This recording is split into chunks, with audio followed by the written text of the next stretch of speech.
उत्तर प्रदेश के उपचुनाव के नतीजों को लेकर आ रही है एक बहुत ही बड़ी खबर। जी हां, उत्तर प्रदेश की 9 विधानसभा सीटों पर हुए उपचुनाव के नतीजे आज घोषित कर दिए जाएंगे। इस बीच इन 9 सीटों में से सपा के 5, 4 और बीजेपी के पास 3 और 1 सीट निषाद पार्टी को और आरएलडी के पास थी।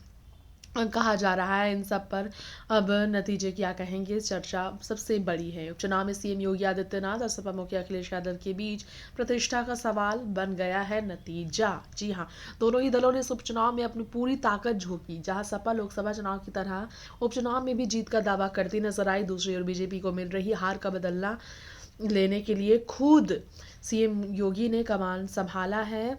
बदला लेने के लिए इस पे फूलपुर में बीजेपी प्रत्याशी दीपक पटेल ने 2100 वोटों से लीड बनाई है। अभी तक की रिपोर्ट्स कह रहे हैं अभी तक बीजेपी को 20,061 वोट मिले हैं, वहीं सपा के मुस्तफा सिद्दीकी की 17,887 वोट ही मिल चुके हैं। करहल में समाजवादी पार्टी ने 20,000 वोटों की लीड बनाई।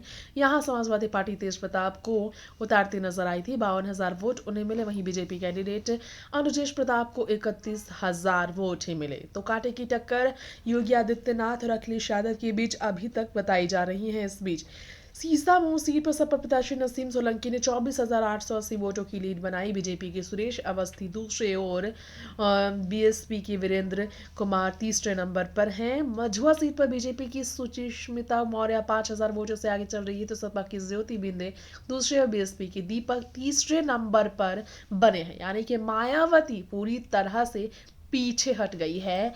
अखिलेश योगी ने मिलकर अभी तक उपचुनाव के जिन सीटों की हमने बात की वहां मायावती का सूपड़ा साफ कर दिया है। मायावती के बसपा का सूपड़ा साफ किया हुआ है। अंबेडकर नगर की कटहेरी सीट कर बात करें तो सपा यहां आगे चल रही है। सपा प्रत्याशी शोभावती वर्मा 600 वोटों से आगे है। सुबह अब तक की बीजेपी कैंडिडेट धर्मराज निषाद ही आगे चल रहे थे सुबह से, लेकिन अब सपा आगे चल रही है। वहीं बीजेपी कुंदर की गाजियाबाद खैर फूलपुर कटिहरी में आगे चल रही, जबकि करहल और सीसामऊ में सपा आगे चल रही। एक सीट पर मीरापुर और में आरएलडी कैंडिडेट ने लीड बनाई है। सीसामऊ सीट पर सपा कैंडिडेट नसीम सोलंकी 10,516 वोटों से आगे चल रहे हैं।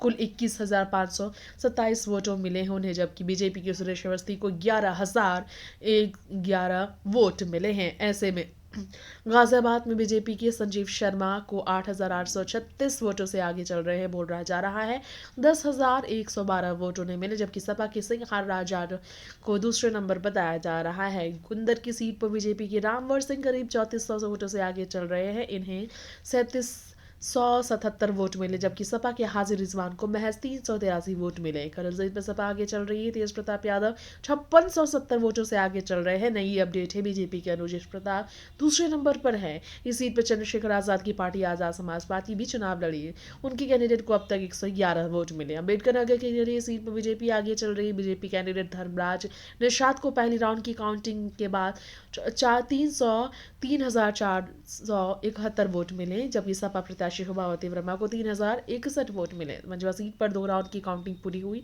बीजेपी की सुचिस्मिता मौर्य 2333 वोटों से आगे चल रही है। बीजेपी कैंडिडेट को 58,179 और सपा प्रत्याशी ज्योतिबिंद को 3,556 वोट मिले। फूलपुर सीट पर सपा का झंडा लहरता नजर आ रहा है। कानपुर में देखा जाए तो बीजेपी को बढ़त फिर मिल रही है और मुरादाबाद की कुंदर की सीट पर शुरुआती रुझान में बीजेपी ही आगे चल रही है।